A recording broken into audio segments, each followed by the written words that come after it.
मैंने ऐसा मुमकिन किया कि कहीं से मुझे एक आटे का तोड़ा मिला। सो उसके अंदर जब मैंने उसे लिया तो उसके अंदर कीड़े थे। तो उससे मैं परेशान हो गई कि खुदा ये तो तूने मुझे बख्शा है और तू जानता है कि मेरी जरूरत है, लेकिन इसको मैं ले नहीं सकती क्योंकि इसके अंदर बहुत कीड़े हैं। इसे मैं कैसे इस्तेमाल करूं? खुदावंद के बाबरकत जलाल नाम में आप सबकी सलामती हो।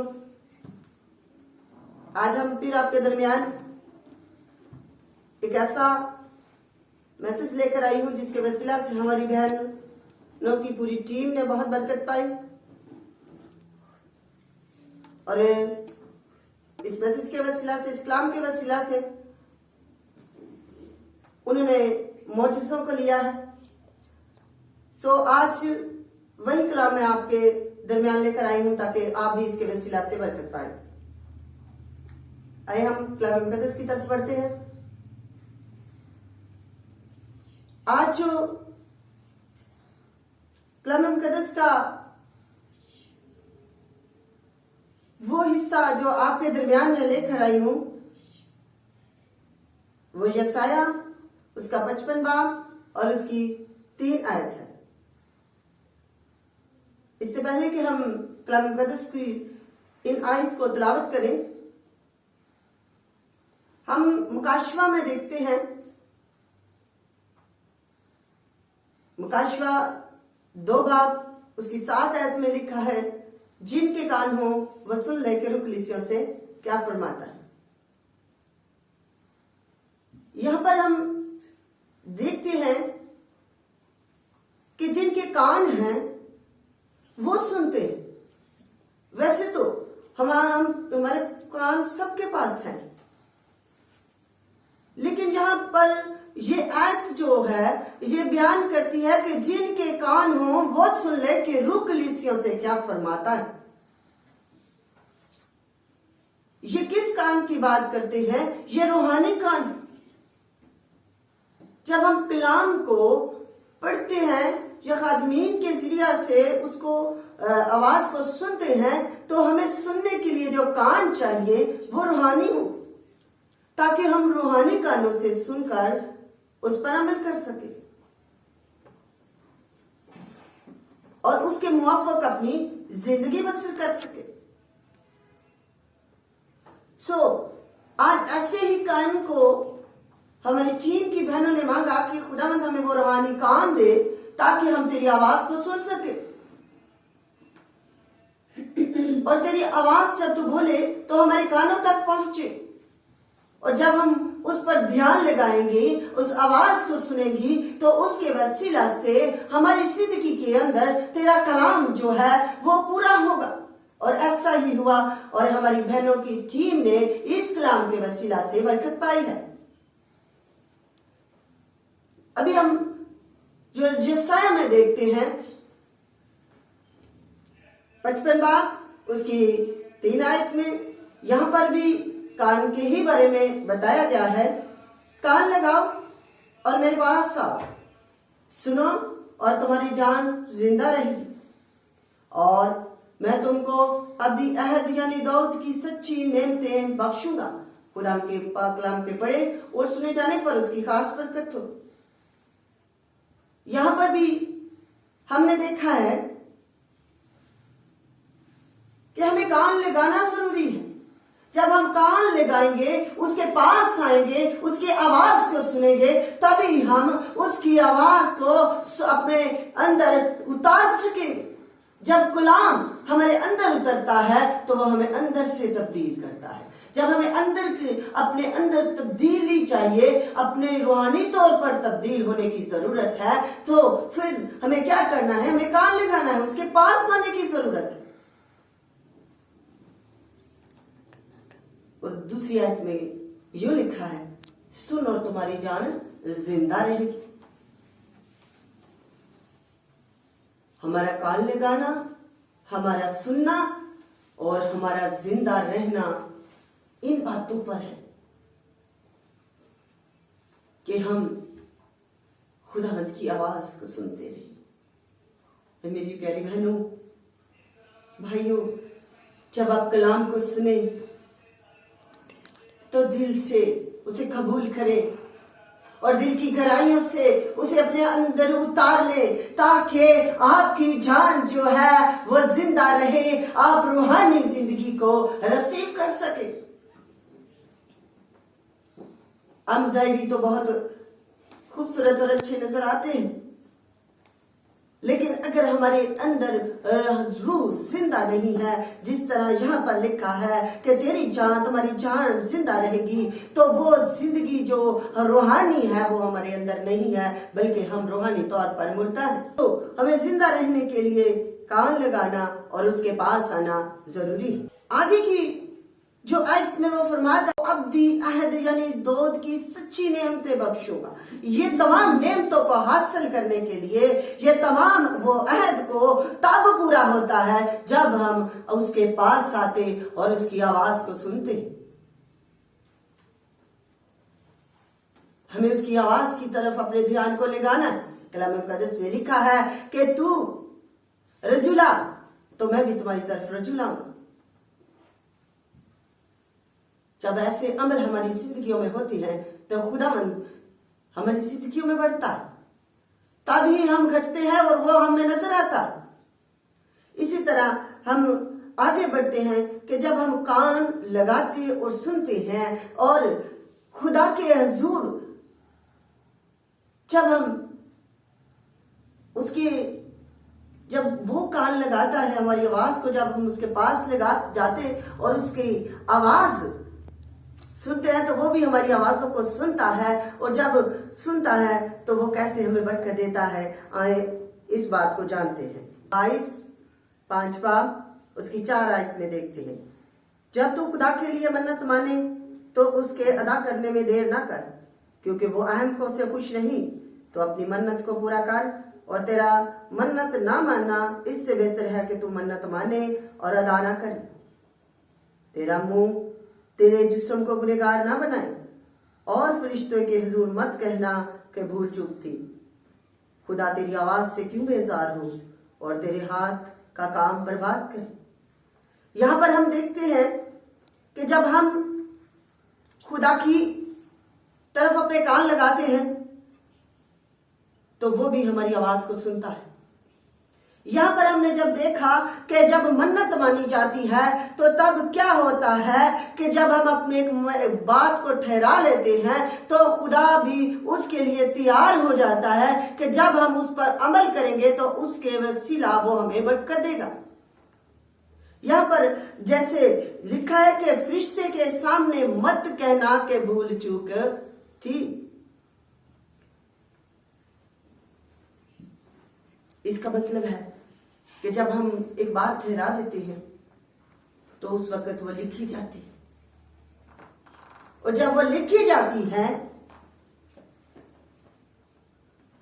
तो जो चीज जितनी, क्योंकि कलाम मुकद्दस में लिखा है जो थोड़ा बोएगा वो थोड़ा काटेगा, और जो ज्यादा बोता है वो ज्यादा काटता है, और जो जिस मुआफक जितना अजर उसका है उससे उतना अजर खुदा देने के लिए हमें तैयार रहता है। तो वो आगे कहता है कि खुदावंद तेरी आवाज से क्यों बेजार हो, यानी कि वो इस इंतजार में है कि जब हम अमल करें, अपनी कही हुई बात पर अमल करें तो खुदावंद उसके वसीला हमें फौरन उसकी बरकत दे। जब हम ऐसा नहीं करते हैं तो खुदावंद इंतजार करता रहता है कि मैं जो इसका अच्छा हिस्सा रखा हुआ है, जो इसने कहा है, उसके मुआफिक से वो अदा कर। जब हम अपने ही पहले कदम पर कायम नहीं रहते तो खुदावंद भी उस बात से परेशान होता और बेजार होता। वो कहता है कि यूं लिखा है कि क्यों तेरी बेजार हो और तेरे हाथों के काम बर्बाद कर। और जो काम हम करते हैं वो बर्बाद हो जाते हैं। सो मेरी प्यारी बहनों, इस कलाम पर गौर कीजिए कि जो हम ठहरा देते हैं उसे पूरा करें, और फिर इंतजार करें कि खुदा उसके वसीला हमें क्या बरकत देता है। आइए हम यहां पर जब देखा है कि खुदा आवाज को सुनता है और जो आवाज को हम तक पहुंचाते हैं, हम उनके बारे में भी बहुत एक पसंदीदा लफ्ज यूज करते हैं हम कि बहुत से खादम हमारे पास हदिये के लिए आए हैं, ये अपने पेट भरने के लिए आते हैं। लेकिन हम ये नहीं जानते कि जो खादमीन हम तक पहुंच रहे हैं वो इसलिए आते हैं कि वो आवाज को जो खुदा ने उन्हें तोड़ा दिया है उसे इस्तेमाल करते हैं, वो अपना काम कर रहे हैं, वो अपने काम को वफादारी से करने के लिए आप तक पहुंचते हैं, अपने जरूरी काम छोड़कर। खादमीन भी हमारी तरह, आप सबकी तरह उनकी जिंदगी में भी वो सारी मसरूफियात है जो हमने और आपके पास है, लेकिन वो उनमें से टाइम इसलिए निकालते हैं क्योंकि जो काम खुदावंद ने उन्हें दिया है वो उन्हें दयानतदारी से करें। लेकिन हम उसे कबूल नहीं करते, उनकी आवाज जो लेकर आते हैं वो खुदावंद की, हम उसे सुनना नहीं चाहते। सो मेरी प्यारी बहनों, हमें जो खुदा की आवाज लेकर आता है जरूर उनकी बात को सुनना चाहिए। आइए हम देखते हैं कि जब ऐसा होता है तो खुदावन के लोग जो हैं, जब लोग आवाज नहीं सुनते तब कैसे हालात पैदा होते हैं, ये बात हम जानते हैं। इस बारे में कलाम मुकद्दस में से नेहमिया उसका 13 बाब और उसकी 10 है। फिर मुझे मालूम हुआ कि लावियों के हिस्से उनको नहीं दिए गए, इसलिए खिदमत गुजार लावी और गाने वाले अपने अपने खेतों को भाग गए। तब मैंने हाकिमों से झगड़ा करके कहा, खुदा का घर क्यों छोड़ दिया गया है? और मैंने उनको इकट्ठा करके उनको उनकी जगह मुकर्रर किया। तब सब अहले यहूदियों ने अनाज और मैं और तेल का 10वां हिस्सा खजाने में दाखिल किया। यहां पर हम देखते हैं जो लफाज यूज खादमों के लिए करते हैं कि ये हदिये के लिए आते हैं, इन्होंने अपने पेट भरने के लिए आए हैं, तो हम उनकी बात को नहीं बल्कि उनके उस खिदमत को नहीं देखते कि जो वो खुदावंद के वफादारी के साथ काम कर रहे हैं, अपने काम को सरंजाम दे रहे हैं, बल्कि ऐसे लफाज उनके लिए बोलते हैं। तो यहाँ पर जो वो इस चीज के हकदार हैं, उनकी जरूरियात जो है उनको पूरा करना, वो लेना, उनका खाना, ये उसकी उनके हकदार है, क्योंकि खुदा उनके कलाम में लिखा है मजदूर अपनी मजदूरी का हकदार है। यहां पर हमने जब देखा कि जब लोगों ने खुदा की आवाज को नहीं सुना और अपनी दहशतियां, वो हिस्से जो लावी का था वो नहीं हैकल में पहुंचाए गए, तो क्या हुआ? गाने वाले और लावी जो थे वो सब कहां गए? अपनी रोटी की तलाश में खेतों में भाग। तो खुदा का घर क्या हुआ? वीरान हो गया।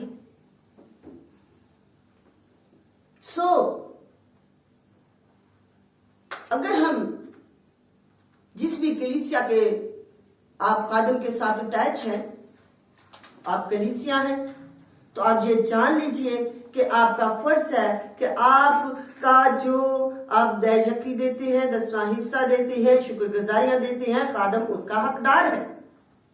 आप उन्हें दे ताकि वो अपने उस काम को और ज्यादा दयानतदारी से कर सके, ताकि वो अपनी रोटी की तलाश में खेतों को ना जाए, बल्कि खुदा का घर आबाद रहे। और इसी तरह जब खुदा का बंदा नेहमिया कहता है कि मैंने क्या किया कि मैंने हाकिमों से झगड़ा किया और फिर उन्हें उनकी जगह पर मुकर्रर किया, और लोगों ने खुदा की आवाज को सुना और अपने अनाज और तेल का 10वां हिस्सा खजाने में जमा किया। जो उस वक्त मुकर्रर थे वो लेकर आए, खजाने में आए, लेकर आए तो खुदा के घर में फिर से रौनक हुई, क्योंकि सब गाने वाले और जो लावी थे वो फिर से हैकल में अपनी खिदमत का हिस्सा अदा करने लगे। सो हमें कलाम मुकद्दस में लिखा है, जब दाऊद भूखा था तो उसने पाक रोटियां खाई। सो मेरी प्यारी बहनों, वहां पर ना तो वो लावियों ने बनाकर रखी थी, बल्कि ना ही वो कहनों ने पकाई थी। वो रोटी जो थी वो नजर की रोटी थी। वो रोटी जो थी वो कलीसिया के लोग और उन घरों से जो अपने 10वां हिस्सा दिया करते थे, उन्होंने वो रोटी नजर की चढ़ाई थी, ताकि वहां कसरत से खुराक थी। और जब दाऊद और उसके साथी भूखे थे तो उन्होंने वो पाक रोटियां खाई। आइए हम इस बारे में जानते हैं कि वो रोटियां जो थी वो कैसे पहुंची।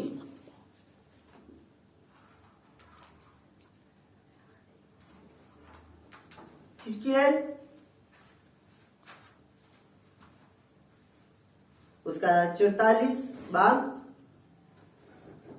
और उसकी 30 आयत में यूं लिखा है, और सब पहले फलों का पहला और तुम्हारे तमाम चीजों की हर एक कुर्बानी कहन के लिए हो, और तुम अपने पहले गूंधे आटे से कहन को देना, ताकि तेरे घर पर बरकत हो। यहां पर जैसे मैंने आपको बताया है कि वो रोटियां जो थी वो खुदा की हैकल में कलीसिया ने पहुंचाई थी। और यहाँ पर भी मैंने आपके सामने जो आयत तिलावत की है कि वो कहन के लिए कहा गया है, कहन के लिए हो तुम्हारा पहला गूंदा हुआ आटे से कहन को देना। तो इसी कलाम के साथ मेरी एक गवाही है।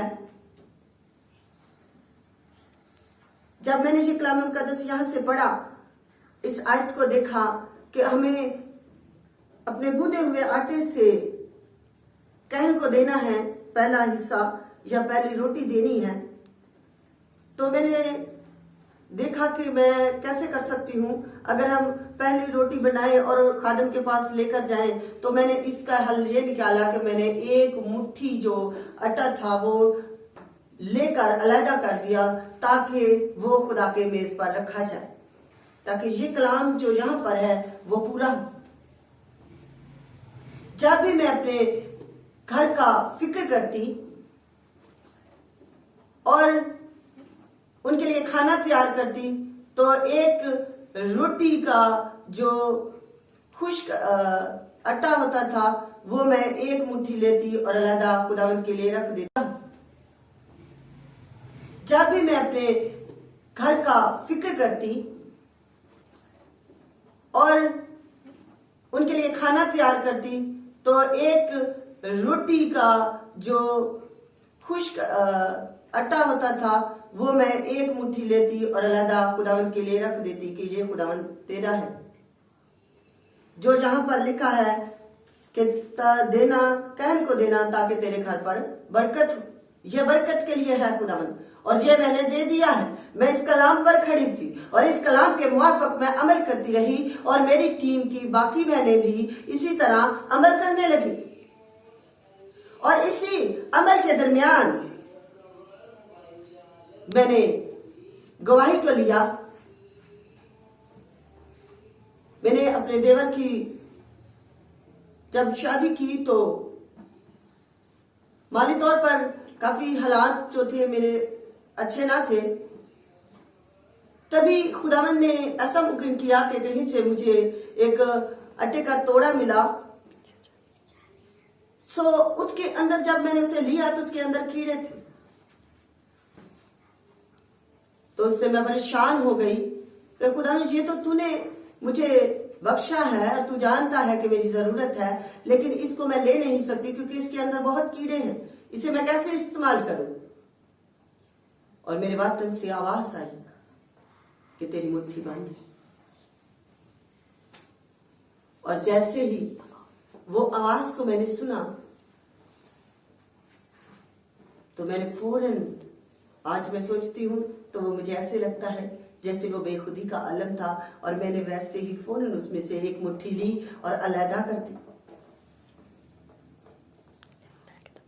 और मैंने कहा, ले खुदावंद, मैंने अपना काम कर दिया और अब तू अपना काम कर, और खुदावंद के नाम को इज्जत और जलाल मिले। और मैं वो बात सोचकर इतने अंदर से खुश होती हूँ कि खुदावंद ने इतना बड़ा मौजज़ा किया कि पूरे उस आटे के तोड़े में से सारे कीड़े जो थे वो गायब हो गए और वो बिल्कुल साफ हो गया। वो साफ हो चुका था और मेरे इस्तेमाल के लिए बिल्कुल तैयार था।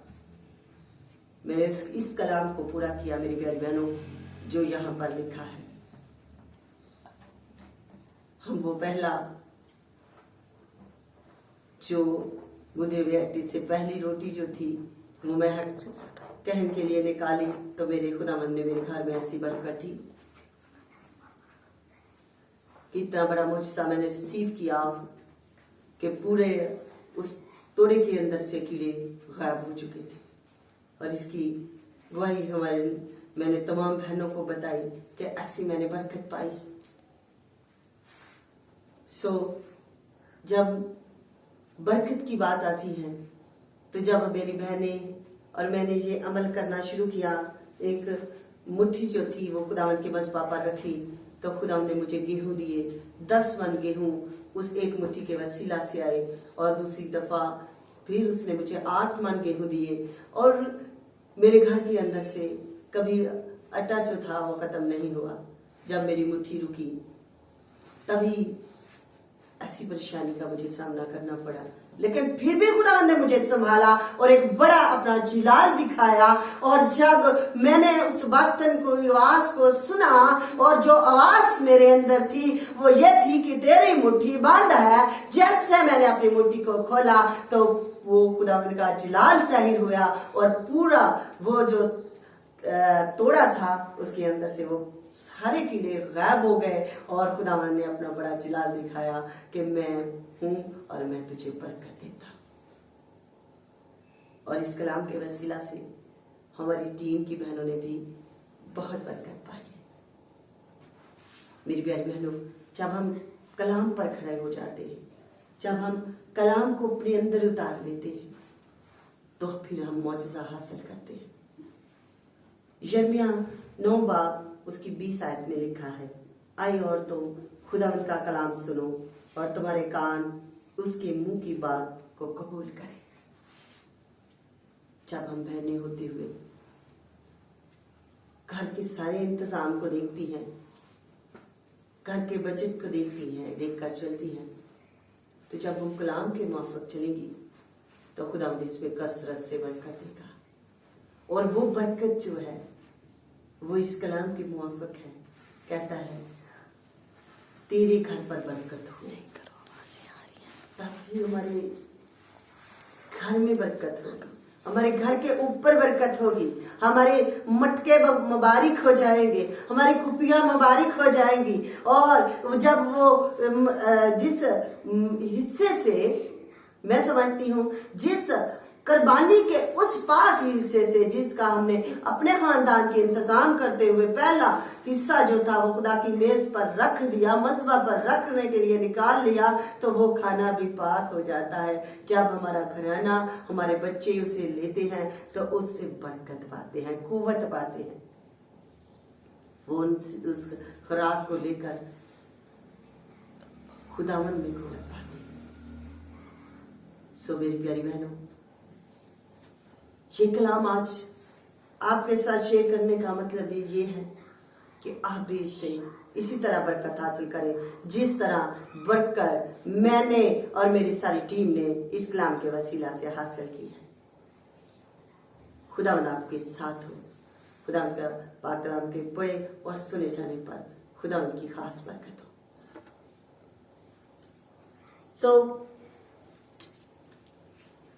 मेरी प्यारी बहनों और हमारे तमाम देखने वाले बहन भाइयों, आज जो मैं इस मैसेज के साथ ही हम अपना एक अकाउंट नंबर भी दे रहे हैं।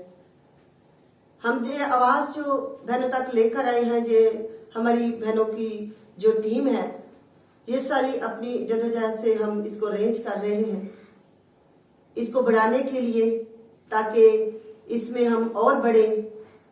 आप हमें हेल्प कीजिए ताकि इसमें हम बढ़ सके।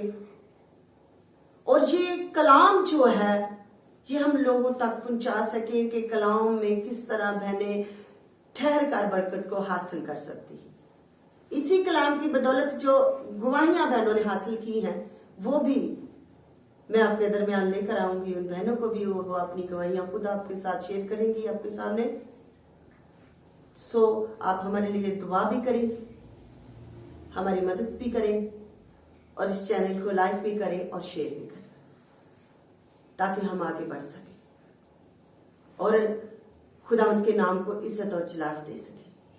हमारा आना इस चैनल का आगाज करने का मकसद यही है कि हम बहनों को आगे लेकर आए, उन माओं को आगे लेकर आए। हम मिसाल में देखते हैं जो हिकमत की किताब है कि शरीर बेटा जो है वो मां का गम है। हम क्यों ना अपने इस गम का इलाज करें, अपने बेटों को, अपनी बेटियों को खुदा के सुपुर्द करें। और जब हम उन्हें खुदा के सुपुर्द कर देंगी मेरी प्यारी बहनों, तो वो कभी है मां के लिए गम नहीं बनेगी, बल्कि वो चीज जो हम कर रहे हैं वो देखकर हमारे बच्चों की जिंदगियों में तब्दीली आएगी। आप इस कलाम को पूरा करके देखें, आप खुद खुदा के जलाल को देखेंगे, क्योंकि वो मुजज़ात का खुदा है। वो कल और आज यकसा खुदा है। वो आज भी वैसे ही काम करता है जैसे कल करता था। सो प्यारी मेरी प्यारी बहनों, आप हमें आपके साथ की बहुत जरूरत है। आप हमारा साथ दीजिएगा और मैं आपके लिए छोटी सी प्रे करूंगी।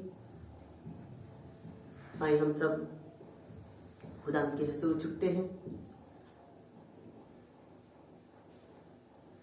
कदूस कदूस रहम अशफीक बाप देत के बादशाह सलामती के शहजादे, तेरा शुक्र, तेरी तारीफ, तेरी तमजीद करते हुए तेरी हजूरी में हाजिर होती हूँ प्रभु, और तुझे सजदों पे सजदे करती हूँ और तुझे मुबारक कहती हूँ, क्योंकि तू मुबारक है, तू भला है और तेरी शफकत अबदी है। आए बाप, आज जो कलाम मैंने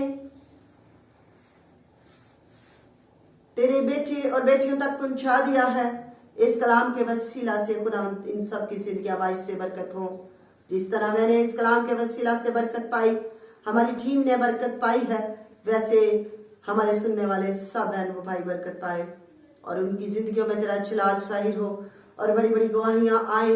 क्योंकि रबी तू, हम कह सके कि हमारे मसीहा ने बड़े बड़े काम किए हैं। हम आज कहते हैं कि हमारे लिए हमारे मसीहा ने बड़े बड़े काम किए हैं। आए कुदूस बा, हम सबको इसी तरह बरकत दीजिए और हमारे चैनल को बरकत दीजिए। अपना कभी हाथ बढ़ाइए और तू सब कुछ जानता है, हमारी ज़रूरियात को जानता है, सब मुहैया कीजिए और ज़्यादा ऐ खुदा हमें बढ़ने का फजल दीजिए, ताकि हम ये मैसेज जो है दूर दूर तक लेकर जा सके, अपनी आवाज को पहुंचा सके और तुझ में बढ़ते चले जाए। यीशु के कादर नाम से मांगते और पा लेते हैं, आमीन। हम फिर आपके दरमियान इस कलाम के वसीला से जो गवाहियां हैं वो लेकर आएंगे और उन बहनों से भी आपको मिलाएंगे। तब तक के लिए खुदावंद आपके साथ हो। खुदा हाफिज।